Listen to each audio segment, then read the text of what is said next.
Hi, this is Venkatesh Kadakanchi. మీరు చూస్తుంది V5 news.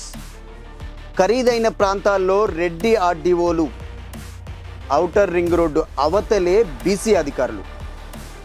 ఇదే ఇవాల్టి మన ఇన్డెప్త్ అనాలిసిస్ అంశం.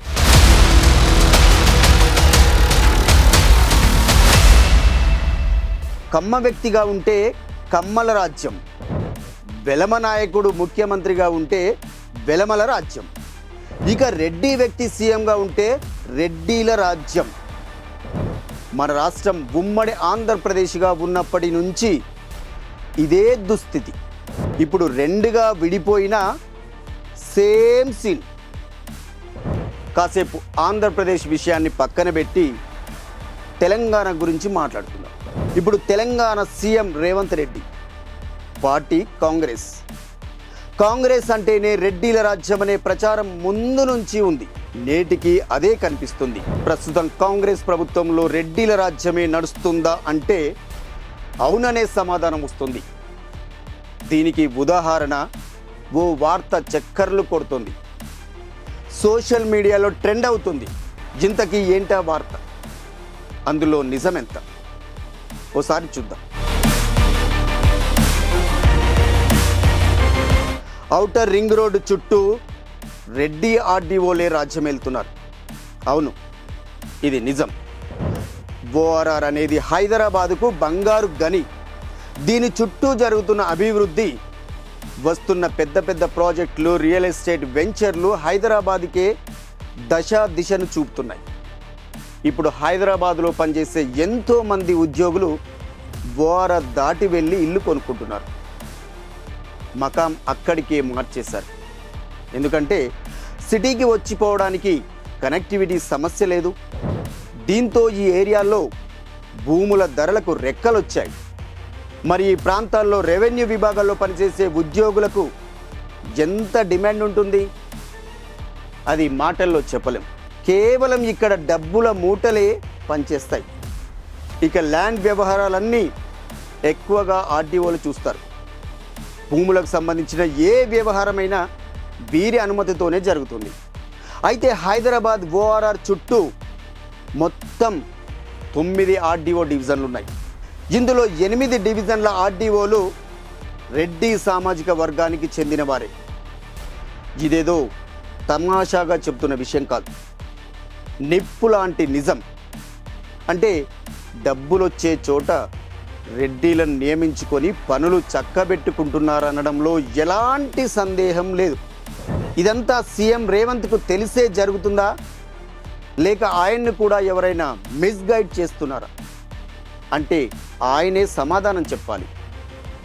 ఇక్కడ నియమించడానికి ఒక్క ఎస్సీ ఎస్టీ బీసీ ఆర్డీఓనే దొరకలేదా, లేక వారిని నియమిస్తే మీ పప్పులు ఉడకవని భయపడ్డారా?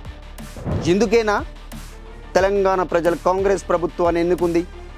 ఇందుకేనా తెలంగాణ ప్రజలు బీఆర్ఎస్ను కాదని హస్తం పార్టీకి అధికారాన్ని కట్టబెట్టింది? వాళ్ళ రాజ్యంలో బీసీలకు న్యాయం జరగలేదనే కదా మీకు అధికారం కట్టబెట్టారు. అయినా మీరు చేస్తుందేంటి అంటే అన్నారని ఫీల్ అవుతారు. కానీ ఓఆర్ఆర్ చుట్టూ రెడ్డి అధికారులనే నియమించడం ఏంటి? మేం చెప్తున్నది మీరు నమ్మకపోతే వివరాలు కూడా చెప్తున్నా వినండి. ఓఆర్ఆర్ చుట్టూ మొత్తం 9 డివిజన్లు ఉన్నాయని చెప్పుకున్నాం కదా. అందులో ఎవరెవరు ఎక్కడ ఆర్డీఓగా ఉన్నారో చూద్దాం. ఇబ్రహీంపట్నం ఆర్డీఓగా అనంతరెడ్డి, కందుకూరు ఆర్డీఓగా జగదీశ్వర్ రెడ్డి, రాజేంద్రనగర్ వెంకట్రెడ్డి, షేర్లింగంపల్లి వెంకారెడ్డి, యాదాద్రి భువనగిరి కృష్ణారెడ్డి, చేవెళ్ళ చంద్రకళారెడ్డి, కీసర ఉపేందర్ రెడ్డి, చౌటుప్పల్ శేఖర్ రెడ్డి.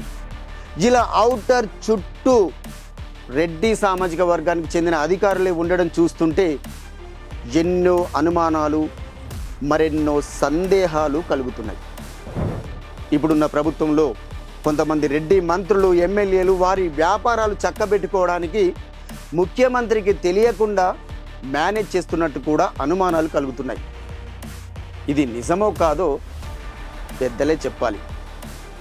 షేర్లింగపల్లి, రాజేంద్రనగర్, మేడ్చల్, మల్కాజ్గిరి, కీసర, ఇబ్రహీంపట్నం, కందుకూర్, చేవెళ్ళ డివిజన్ల పరిధిలో ఉన్న ఖరీదైన భూములు కొల్లగొట్టడానికే ప్రభుత్వంలో ఉన్న కొంతమంది నాయకులు ఇలా రెడ్డి అధికారులను నియమించుకున్నారా? ఏమో. దీనిపై ప్రభుత్వం నోరు తెరిస్తేనే నిజానిజాలు బయటకు వస్తాయి. గ్రేటర్ పరిధిలోని రెవెన్యూ డివిజన్లు కావచ్చు, మండల రెవెన్యూ కార్యాలయాలు కావచ్చు, బలహీన వర్గాల ప్రజలకు పనులు కాక కార్యాలయాల చుట్టూ తిరగలేక నానా ఇబ్బందులు ఎత్తుకుంటున్నారు.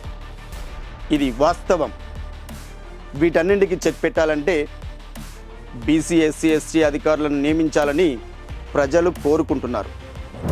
గ్రేటర్ పరిధిలోని ఔటర్ రింగ్ రోడ్ చుట్టూ ఉన్న ప్రాంతాలపై సీఎం రేవంత్ రెడ్డి స్వయంగా దృష్టి సారించి బీసీ, ఎస్సీ, ఎస్టీ వర్గాలకు న్యాయం జరిగేలా చూడాలని డిమాండ్ చేస్తున్నారు.